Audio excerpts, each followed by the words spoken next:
That means a strategic and significant presence among the least evangelized people group. So I supervise missionaries in Mindanao, reaching out the Maranao, Maguindanao, Tausug, Sangil, Calagan, Sama, Bangingi, Antigua, Manobo. So all in all, church planting work in 6 Muslim groups and white tribal group in 6 provinces. So I go to Mindanao every quarter. So I travel a lot. And outside the Philippines, now we have missionaries also, as Pastor Jerry mentioned, in China, Pakistan, Kazakhstan, Cambodia, Thailand, Malaysia, and Laos. So I visit them once a year lang, for M-Care, what we call M-Care. So aside from supervising these missionaries, I also visit our churches every Sunday. So speak almost every Sunday in the Philippines. And aside from speaking, I do training. And I challenge our pastor to reach out to the Muslim in their community. So I call this Migrant Muslim Ministry, reaching the imams and ustads with Siba pastor. So I bring them to the mosque and dialogue with, had a conversation with the imams, not to connect with them, eventually to win them for Christ as well. So marami pong nangyari doon. Just let me, this is based on the statistics that the Muslims are coming to Metro Manila and in Luzon, and in Metro Manila, believe there are now 146 mosques in Metro Manila alone. And outside Metro Manila, 100 plus. They are now around 2 million in Luzon. Mga Muslim. So, and the churches are not doing anything to reach them.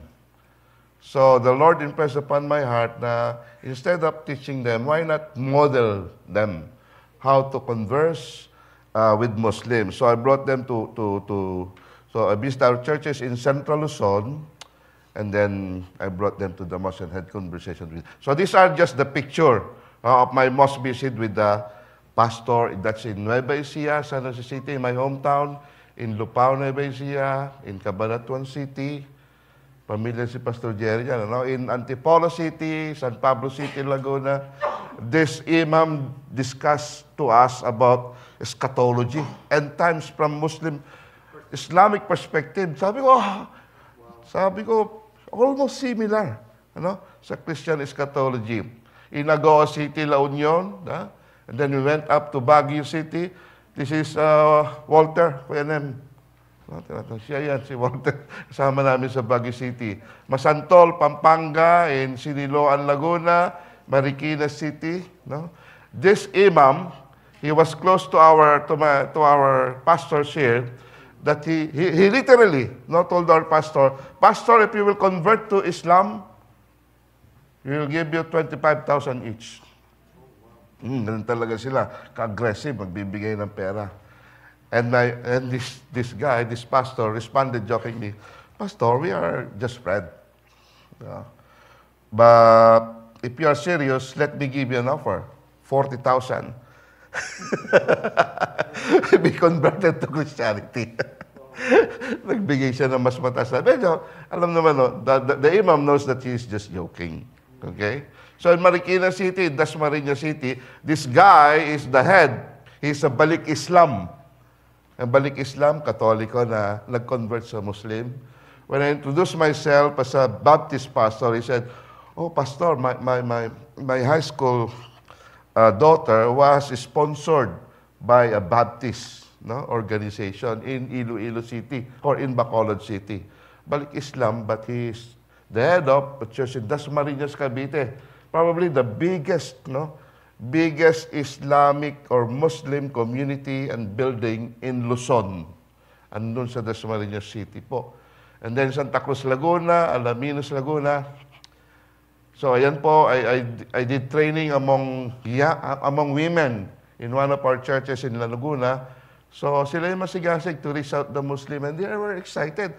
They said that, possible pala to reach out to the Muslim in our place. And they were very happy to be equipped to reach out to these Muslim women. Okay, so basically, that's what I did before I had a sabbatical leave for 6 months here in Canada. So I'm now in sabbatical leave po for 6 months. So I'll be here until September po. So, yan po. In the Philippines, we had what we call the Philippine Missions Mobilization Movement, where Kuya Nimuel and I were part of the National Facilitation Team. No? And we are around 8 to 10 members that we set a goal, no, to raise 1 million missionaries. Would you believe that? 1 million Filipinos, no, to be sent out to reach the unreached people group. We based that 1 million on the almost 10 million OFW around the world, no. So that's why whenever I travel abroad and visit the Filipino church, I always present this vision, no. Where do we get this vision? This is based on the Filipino missionary mandate. Yung King Philip, di ba? This is where the name of our country came from, Philippines, King Philip. And Philip is the first deacon, was also the first evangelist. Kaya yung Filipino, the Philippines is a missionary calling sa pangalan pa lang. So God's amazing plan. Oops, sorry. Ano yung plan ba ng Panginoon sa Pilipinas? No? Do you know that the Philippines is the best country in business English? Number 1, ang Philippines. We beat Canada. Ang Canada is number 10, no? Sa business English. We are number 1. Second, Norway, Serbia. Wala nga ang USA in doing business English. I don't know how, why. It's God's plan for the Philippines. And we also have, we beat India as the number 1 call center agents. Countries in the Philippines. 400,000 call center agents meron po sa Pilipinas. You know that? 30% of seafarers worldwide are Filipinos. We now have churches on the ocean right now. Okay, there was an article in Saudi Arabia written by Saudi royalty. Imagine a world without Filipinos. Ang sabi niya, we have to remember that we are very much dependent on the Filipinos around us. We could die a slow death if they chose to leave us. Grabe, that's how significant the Filipinos are. Not only in Saudi, but I think where OFWs are working. No? I don't know what will happen to Canada if all the Filipinos, no, would not go to their work just in one day. No? Magkakaroon ng dysfunction sa operation in trade and economy of this country. Okay, and then there was a projection that the Philippines will become the number 6 in terms of economic growth by 2050. Prediction po yan sa Pilipinas. Do you know na meron na tayong in our bill, merong verse na blessed is the nation whose God is the Lord. Oh, lahat ng bill po natin, 1,000, 500, 100, 200, 50, 20, meron na yan. Pinagpala ang bayan ng Diyos ay ang Panginoon. Praise the Lord. Kaya the Lord will bless the Philippines. No? Kaya let's hope na, ayan, ito po yung missionary design ng Pilipinos. No? Maganda yan. Number 1, strategically located tayo sa Asia. Among this is Asia, tayo lang ang Christian nation na tinatawag. Buddhist, andyan yung Hindu, andyan yung mga communist and tribal. No? We are a blending of East and West. Di ba? Yung mukha natin ay gano'n, nagbe-blend. No enemies, not even a threat. Ngayon nga lang, medyo China, medyo gumigiri-giri tayo because of the US. Dispersed worldwide. The number 1 migrants ngayon are the Indians. Second are the Chinese. Third na po tayo. Third tayo. But the most dispersed, meaning the most number of countries where you will find migrants are the Filipinos. No? Kita ka sa Antarctica. Kita ka sa pinakamalamig na Antarctica, pinakamainit na Africa. Merong Pilipino. Grabe. Cheerful and sociable, di ba? Where are the foreigners we have here? Friendly. Yeah, kilala tayo dyan. Ano pa ba? Servant heart and hardworking, di ba? That's why in the U.S., those who receive citation and awards are Filipino nurses, especially during pandemic. Okay, amazing capacity to learn new language, highly literate and skillful. Di ba? In Saudi Arabia, most Saudis would prefer a Filipino driver because if they have Filipino driver, they also have gardener, they also have electrician, they also have cook. Kaya gusto nila. In Hong Kong, no, highly sought ang mga Filipina domestic helper. No, because skillful sila. Highly adaptable to adversity. Ano pa ba? And then, persevering in the midst of extreme conditions. So these are missionary qualities eh. And these are natural, not to Filipinos. That is how God designed us. Among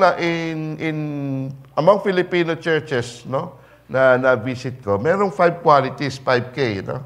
Pastor Jerry, senior ko last night nung pandayo. Merong 5K, mga Filipino gathering. Ano yan? Ano yung unang K? May kwentuhan, kainan, later on, ano pa ba? Kantahan, kulitan, at yung pinakamahalaga. Ano yung pinakamahalaga? Ayun kodakan. Hindi lumitaw.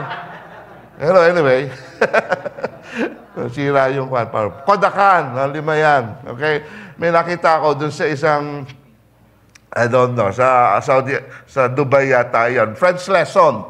Di ba dito may French? French lesson, nakalagay doon sa board ng church nila. Ito yung French lesson nila. Kaf, ovu, ashes, avu, kar, rebu, balloon, lobu, drug, shabu, goodbye, babu, cute ako, ikaw, multo. Ay, walang magawa mga Pilipino eh. Kung ano nilalagay nila yan. No? So, yan po yung 5 ayan pala yung kodakan, lumitaw na yan yung 5K ng mga Pilipino. Do you know that the word Filipino has 3 syllables? Filipino. Ano yung 3 word na makikita mo riyan? Pili, lipi, pino. Di ba? So, ang Pilipino po ay liping, pinili na, pinino pa. Diba? We are better than the Israelites. Mga Israelites, pinili lang eh. Tayo, pinino pa. Refined. Di ba? So, ang OFW, Overseas Filipino Workers, ay gusto nating maging OFW rin, pero outstanding Filipino witnesses. Amen. Palakpakan naman natin ang Panginoon sa kanyang kabutihan sa mga Pilipino. No? So, ito po si Jose. Siya po ay isang Filipino cross-cultural missionary. Yan lang po ang katangian ng mga cross-cultural missionary na hinahanap natin. Able to pray, able to evangelize, able to lead Bible study. So, if you have these 3 qualities, you are a potential cross-cultural worker, cross-cultural missionary. Ano? So, pwedeng-pwede ka. Sabi mo sa katabi mo, pwede ka pala. Pag nagagawa mo yung 3 na yan. The plan is this. No, the plan is this. That is Jose, no, he's praying to the Lord that the Lord would use him as a tent maker. So, nagpipray siya sa Panginoon. Also, his home church is also praying for him. And within the home church, he has a team who are faithfully praying for him as well. And then he moved to Saudi Arabia, where he also meet regular Filipino believers there at church, and then also praying for him, and then he challenged them. He organized a team within that Filipino expat church who will be praying for them. So all this cross-cultural ministry training is embedded in prayer. And then he will try to reach out to other Filipino, and then they will start a house church in his pad or in his apartment where he's living until he was able to develop a church planting movement among Filipinos in Saudi Arabia. But that is not the end of the story of a Filipino tent maker. The plan is, he will convince, he will rally this Filipino church, to reach out to other nations, Among the Hindu or among the Muslim, this is Kumar, the Hindu, and Abdul, the Muslim. And once Abdul came to know the Lord, he would challenge, he would not bring Abdul to the Filipino congregation. Instead, he would challenge Abdul to have home Bible study in his place. Abdul, would you like your parent also to know, came to know the Lord? How about your siblings, your relatives? If Abdul says yes, then let's have Bible study in your house. And then Jose would disciple Abdul until Abdul himself would reach out to his own relatives. And later on, see a church planting movement happening in his own people group, which we call the church planting movement. That is the plan. That's the plan. So, the challenge for you, Filipino church, mga Pilipino lang tayo, hindi lang mga Pilipino, but other nation in this area. Okay? So, madali bang gawin yan? Hindi po yan madaling gawin. But if we have the essentials of mission, we can do it. We can do it. So, our message today is based on Isaiah, familiar verse, Isaiah 6:1-8. It's the calling of Isaiah as a prophet. Okay, if you're taking notes, this is my first point. First essential in missions. No, if you're taking note, by the way, this PowerPoint is free for you to use. Okay lang? So, missions demonstrates true worship of God. So, missions is the outflowing of our worship. And what kind of worship? Because there are so many meanings, so many definitions of worship, especially in the Old Testament.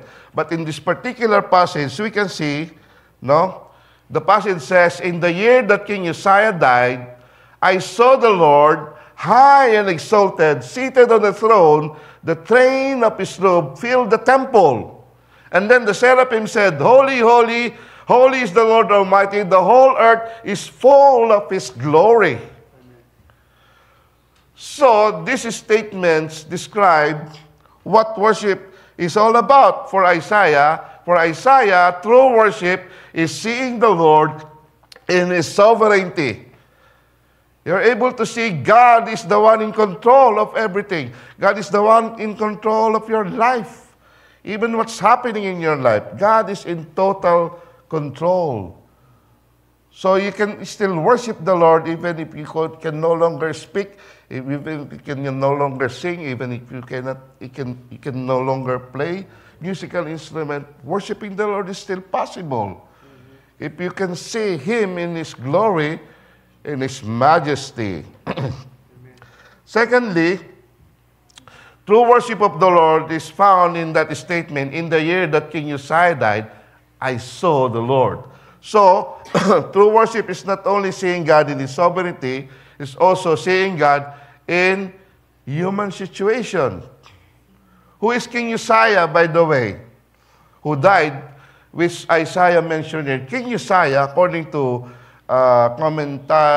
commentators and Bible scholars, is a very effective, great leader of Israel. Now, one commentator says, he's a combination of King David and King Solomon. Grabe namang hari pala ito. Pinagsamang haring David, haring Solomon. So, he's a military genius, no? Great administrator, no? Great leader. Takot yung mga hari na surrounding Israel during that time to attack Israel. Kasi Israel became a powerful nation during his leadership, during his kingship. And then he died. Nobody would replace him. Qualified to be the king of Israel during that time. So, whenever, no, during that time, pag nalaman ng mga kalaban nila that Uzziah died, anytime they would attack Israel. So there was chaos in the whole nation.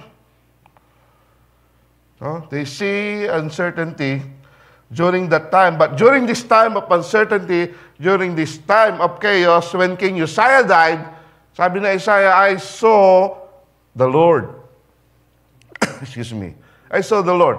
So parang sa panahon natin, I was thinking, when Isaiah would live this time, he would say, in time of difficulty, I saw the Lord. In times of problem, I see the Lord. In time of scarcity, I see the Lord. In times of sickness, No? I'm still able to see the Lord. In times of uncertainty, I can see the Lord.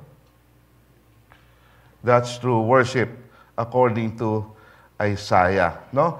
Job said in Job 13:27, "You, O God, keep a close watch on all my paths." On all my paths.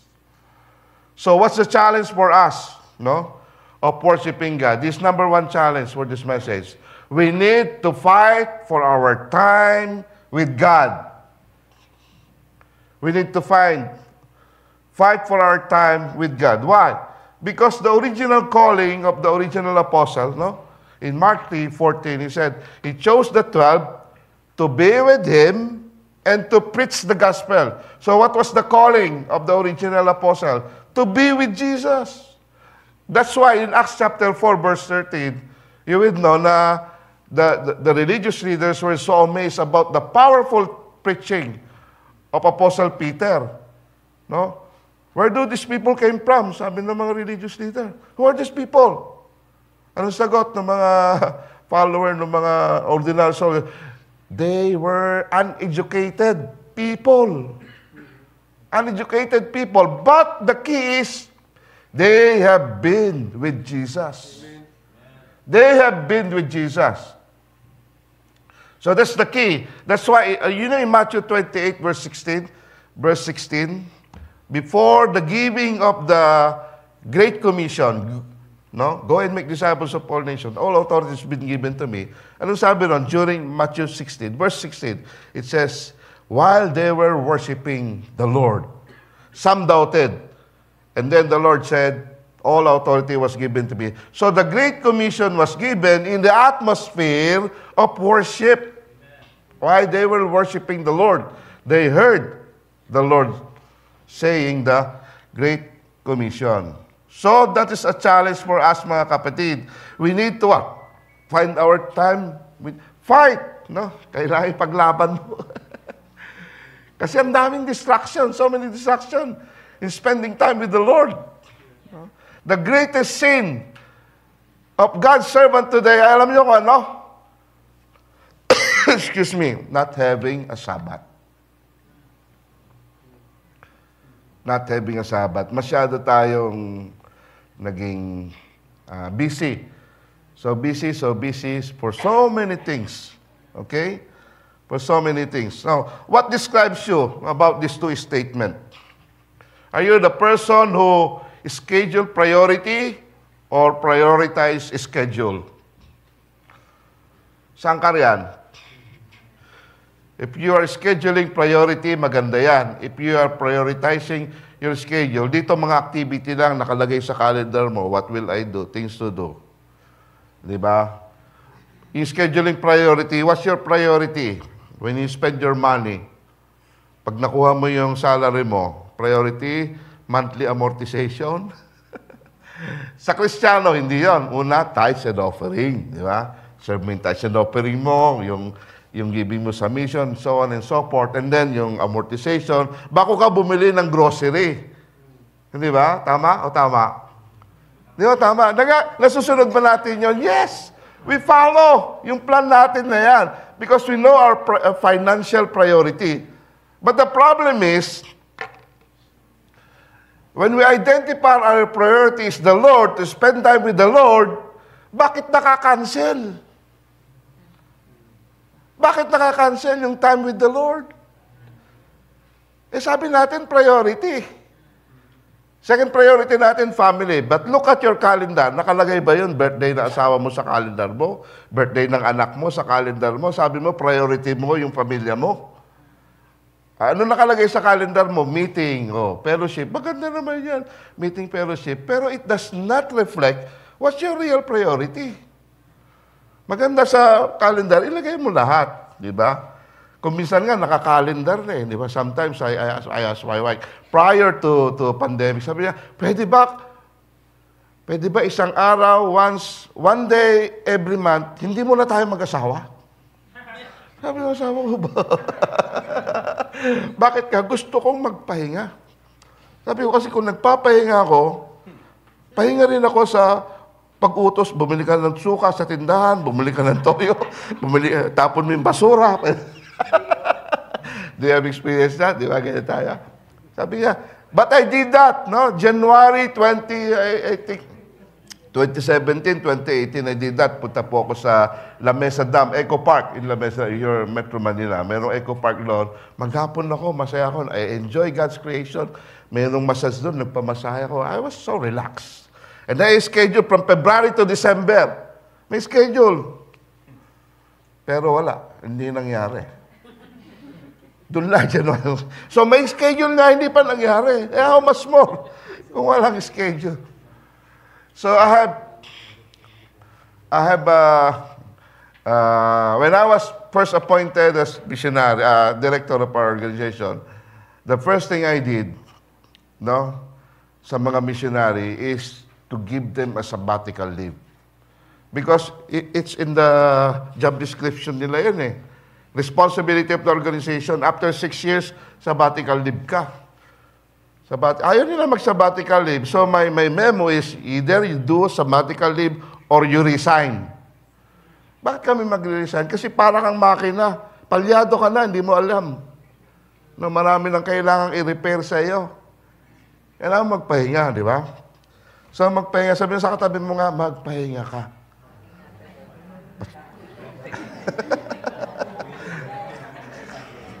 Pero pahinga with the Lord. Okay, pahinga. Pahinga ng katawan, but at the same time, pahinga ng kwan. So, that's a big challenge for us, ha? If missions demonstrate true worship of God, it's a challenge for us to fight for our time with God, mga kapatid. Mahalaga yan.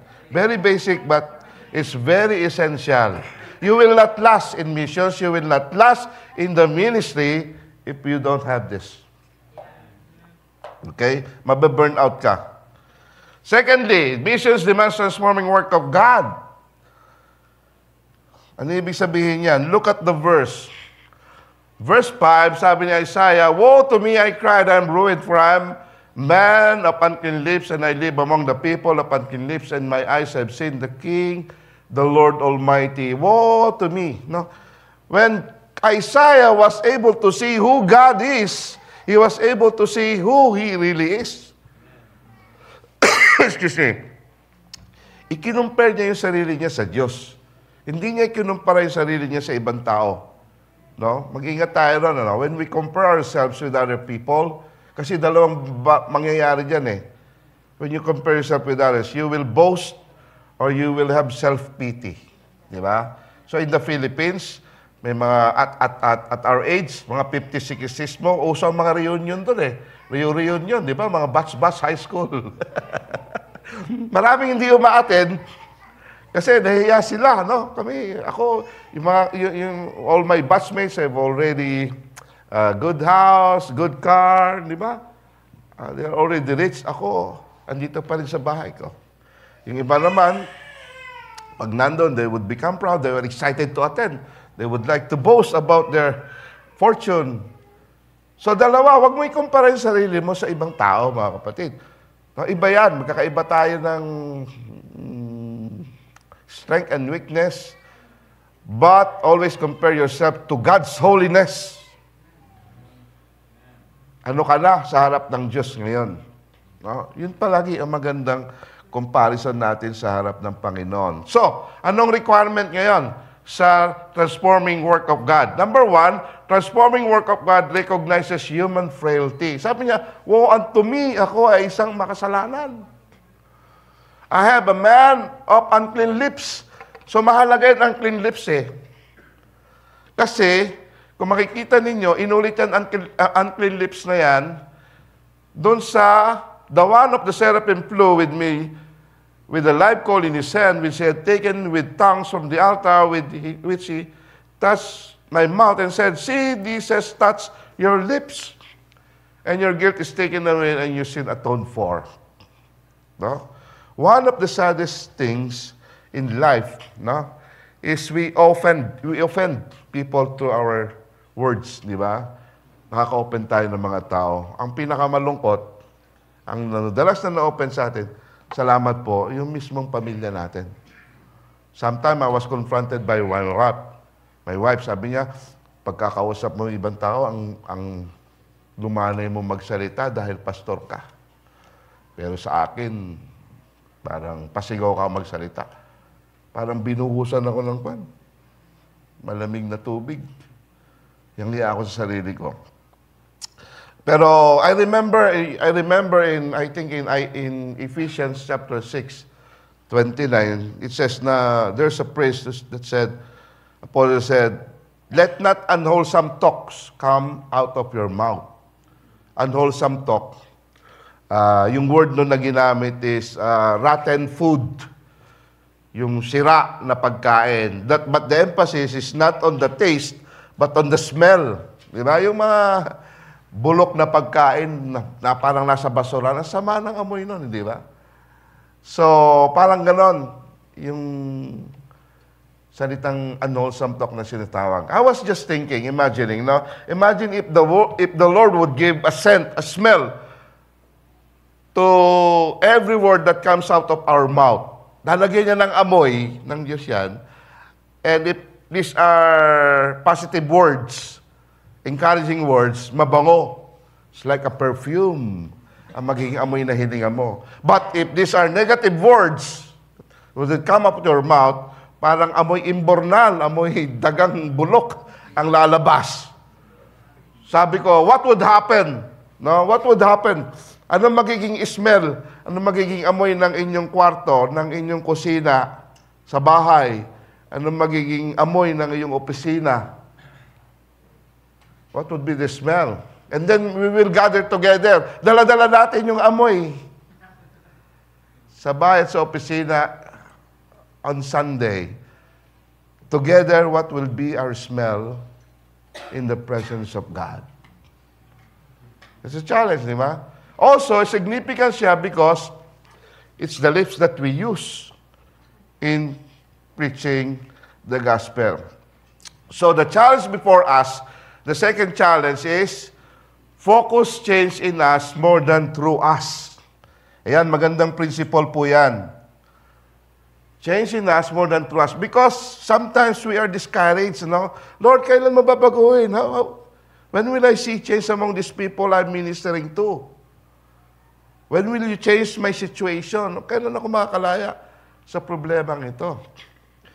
If the people around you are not changing, if your situation in life is not changing, most probably the Lord wants you to be changed first. Diba? During first year of my marriage with my wife, before the marriage, I was so excited. Lord, salamat, sinagot na ako ng business ko. Lord, salamat, magpapakasal na kami. We got married. But after 1 year of marriage, I have a different prayer. Sabi ko kay Lord, Lord, why did you give me this kind of woman? Nagreklamo na. Lord, change her. Baguhin mo yung asawa ko. Baka hindi ako. And then, and then the following year, ganun pa rin second year, I did the same request to the Lord. Change my wife. Until the Lord rebuked me. No. You are the leader of the household that you will be building. I want you to change first. Oh, ay, patay. So I started to change first. No? Hanggang sa later on, eventually, I saw changes in her behavior na, in her dealing with me na. So ako pala. So kung gusto mo makita, kung hindi effective yung ginagawa mo, walang pagbabago, maybe it's you. You're the one that the Lord wants to be changed. O sabihin mo sa katabi, dahan-dahan lang, magbago ka na. O sumagot ka naman, lalo ka na. Kala mo, ha? Okay? So, kasi alam mo ninyo, doon sa Hebrews 4:12, if you will read that passage, sabi ron, the Word of God is like a two-edged sword.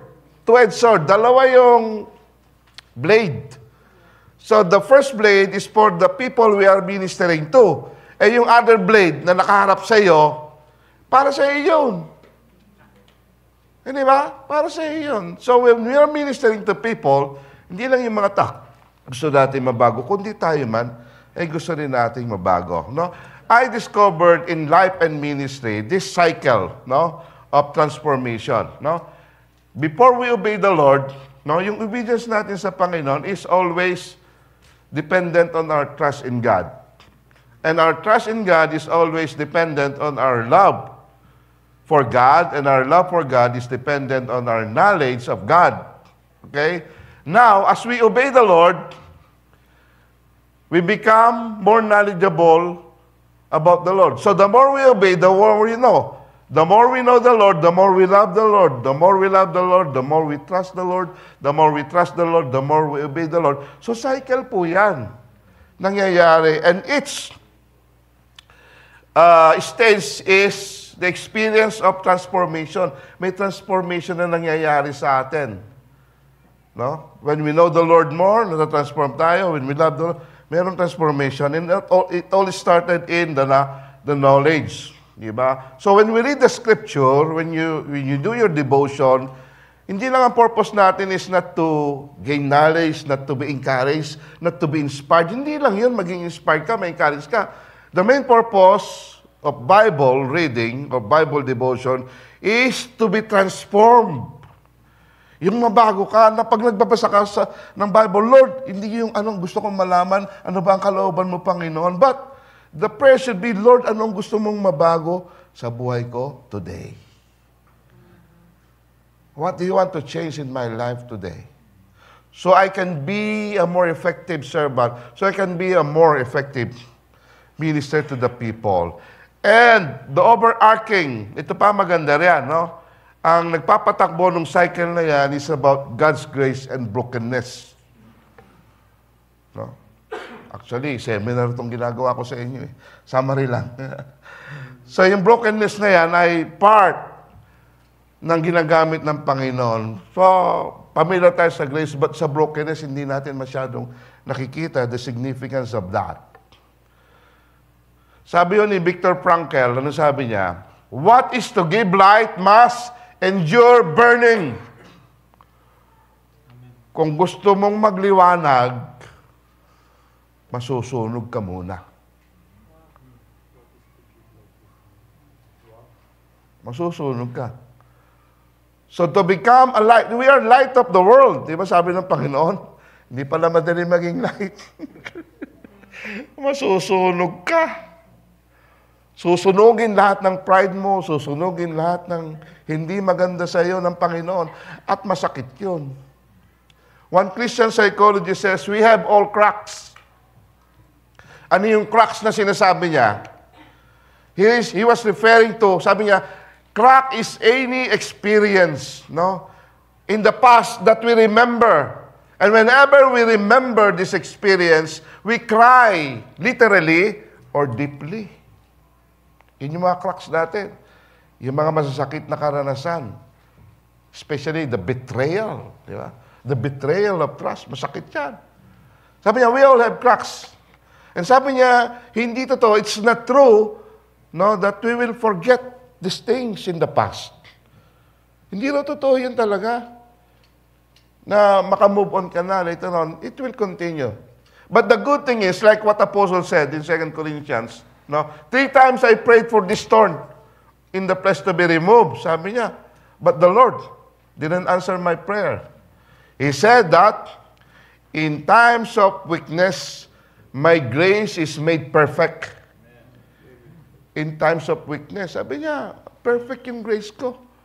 In times of your weakness. So the moment we remember those painful experiences in the past, and the pain would also, no, comes in, anong gagawin mo? Pray before the Lord. Kneel before the Lord. Lord, ito na naman, yung sakit. Have mercy. I want your grace. So tuloy-tuloy. That's our secret. Alam po ninyo, ang mga Japanese, they have this art of remaking yung mga crackpots nila. No, ang tawag nila kinchukuroi. What's the meaning that? To repair with gold, the art of preparing pottery with gold or silver lacquer, and understanding that the price is more beautiful for having been broken. Ay, ito may mga picture na yan, O, nabasag na siya, pero naidikit, ginamit nila gold. Ang ganda ng statement na, more beautiful for having broken. Wow! Sabi mo sa tabi mo, mas maganda ka kasi nabasag ka.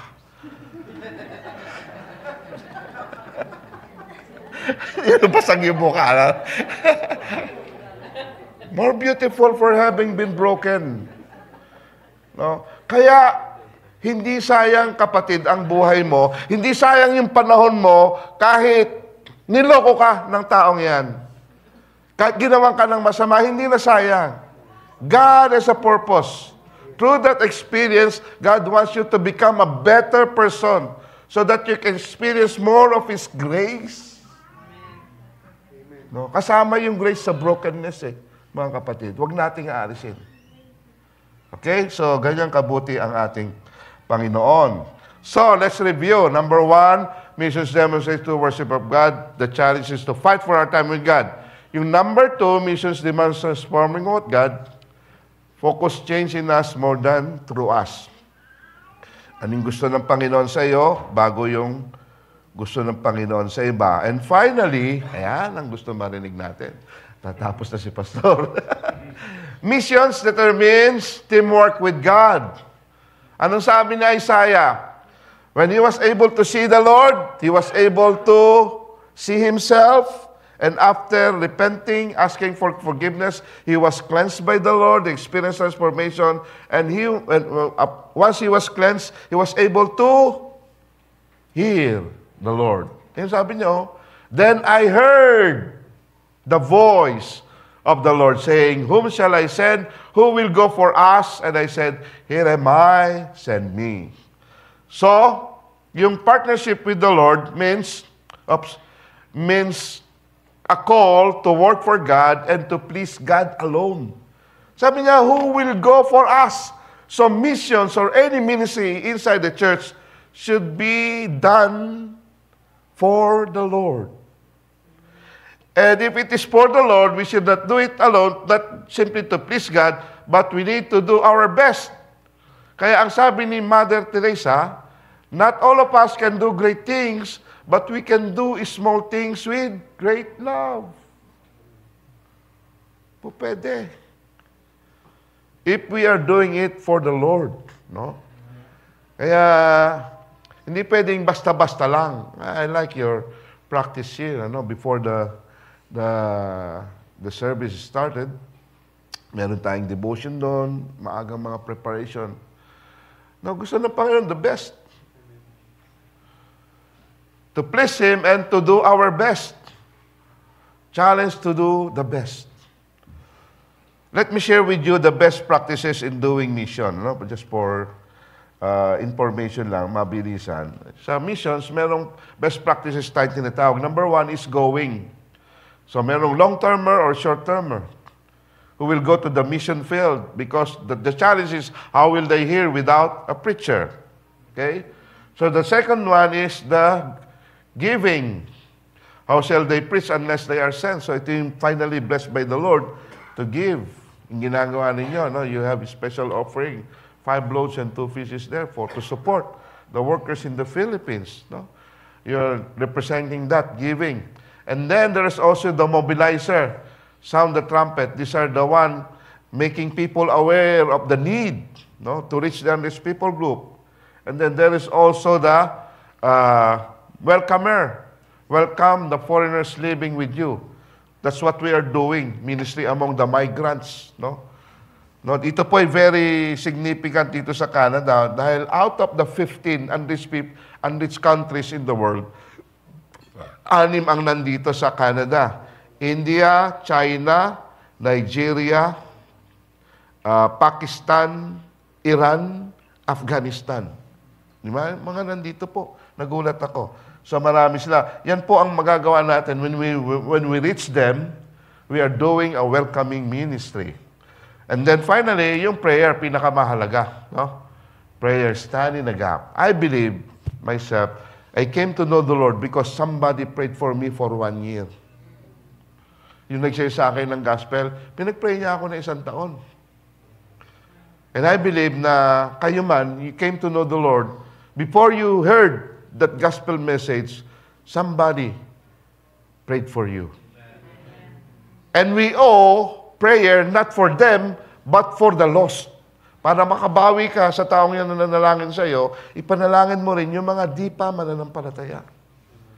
No, if we are serious in winning people for Christ, we must be serious in praying for them.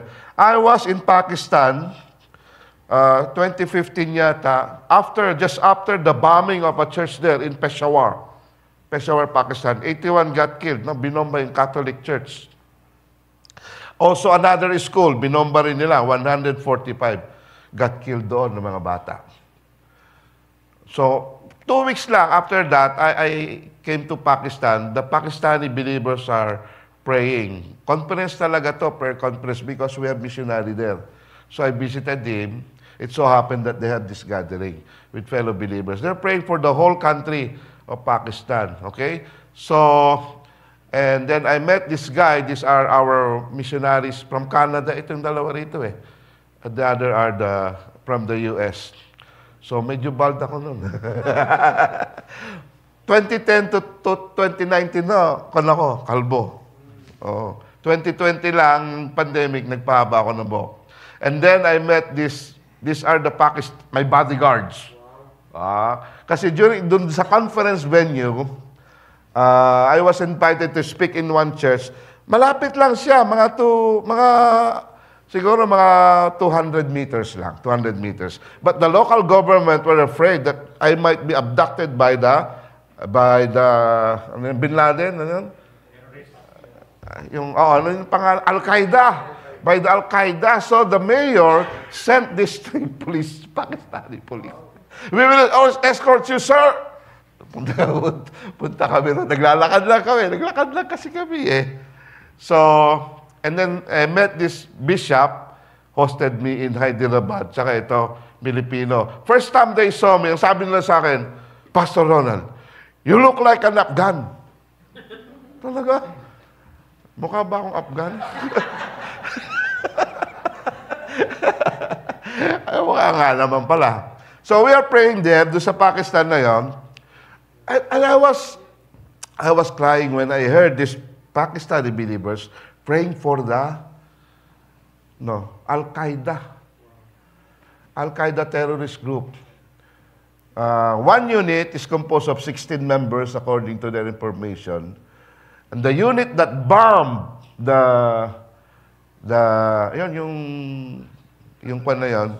yung church at yung school, sabi nila ay 1 week lang after that,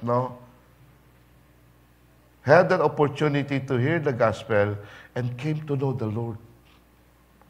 Yung 4 do sa terrorist na yon.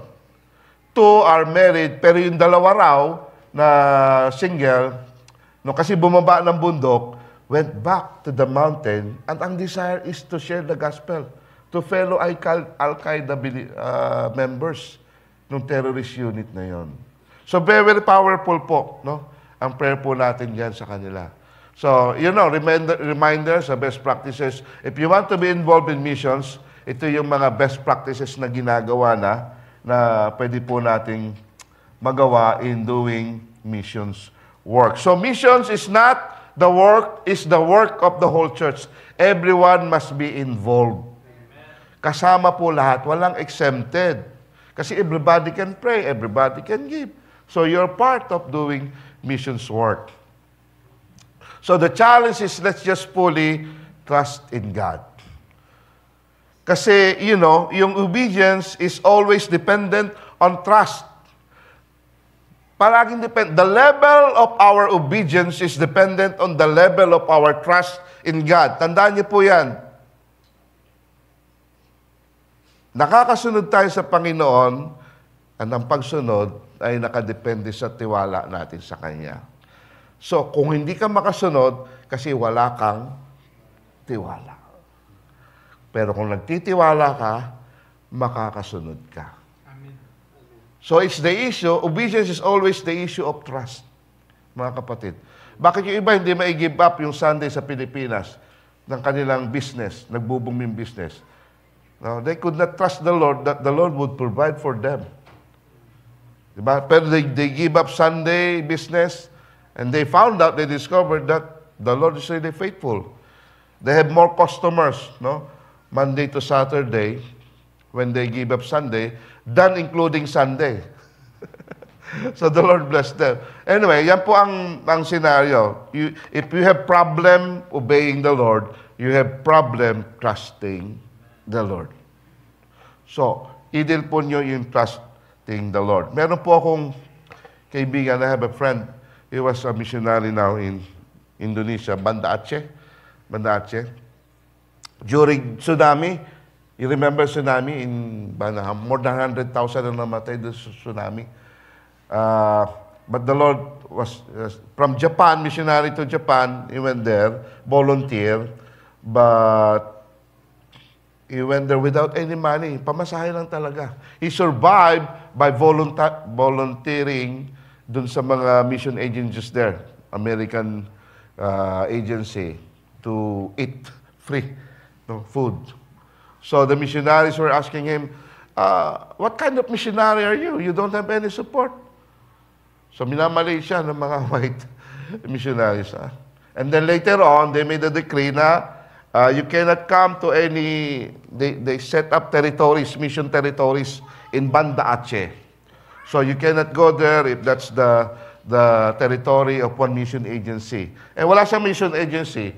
So he can no longer enter any ministry areas dun sa flooded area. So he went to the mountain where the rebels are plenty. So I would reach these rebels na lang. So he went there, introduced himself as a Christian. He said, I'm a Christian. I'm a Christian, but I'm here to help you. Instead of, they're planting marijuana. Rebel naman sila, they're rebel. So, okay, they were planting marijuana. But from time to time, the military would raid them. Many would be killed during harvest time ng marijuana.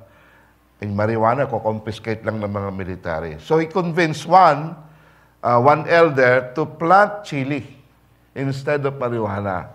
One elder lang na-convince niya. So to cut the story short, they became, yung ministry niya of, the elder got convinced, kumita ng malaki, and other elders followed until the whole community was transformed. No? Wala na marijuana, all puro chili na. Naging chili plantation na. And because of that, he was recognized by the government. He was praised by the local government. Then time came again na all the missionaries were kicked out. All the received a letter from the immigration. You have to move out. And then he visited them. What will happen now? The missionary said, oh, we are sad that we will be leaving. How about you? What will you do? This is the good answer. Sabi niya, what will happen to you? You're alone. Ano sabi niya? Maganda yung wording niya sa Tagalog eh. Sabi niya, hindi ko alam ang kasunod. Ang alam ko lang ay sumunod. Hindi ko alam ang kasunod, ang alam ko lang ay sumunod. So I didn't know what will happen. So the English missionary said, we don't know what will happen to this property, so we are leaving them to you now. So iniwan sa kanya yung property, lot with building, 2 service vehicles. and when the national government went there, arresting him. Arrestuhin siya nung mga gobyerno. Eto mga rebelde. Na dating rebelde na sumuko na eh. Sabi nung leader ng community, you cannot arrest this man. Number one, this is the person who was the first one to wipe our tears during tsunami while you are out. And he was the first man, who helped us transform our community. Sabi niya, over our dead bodies. Sabi nung leader ng community. Dati mga rebelde, atras yung mga militaring mag-aaresto sa kanya. So, he stayed there until now. Hallelujah. So, trust the Lord. So, as a review mga kapatid, essential submission demonstrates through worship of God, it demands transforming work of God, determines teamwork of God. Basahin natin sabay-sabay. Missions demonstrates through worship of God, demands transforming of God, determines teamwork with God. Tuloy-tuloy tayo sa pagbasa, ha? So, in response, I will fight for my time with God. I will focus change in me more than the people around me. I will fully trust in God. Let's pray. Let's pray. Lord, we are grateful and thankful for this opportunity to hear your word, your message. I pray, Lord, that all these truths that have been revealed from your scriptures be truthful in the life of each every one of us. For your glory and for your honor. In Jesus' name we pray. Amen. Amen. God bless us all.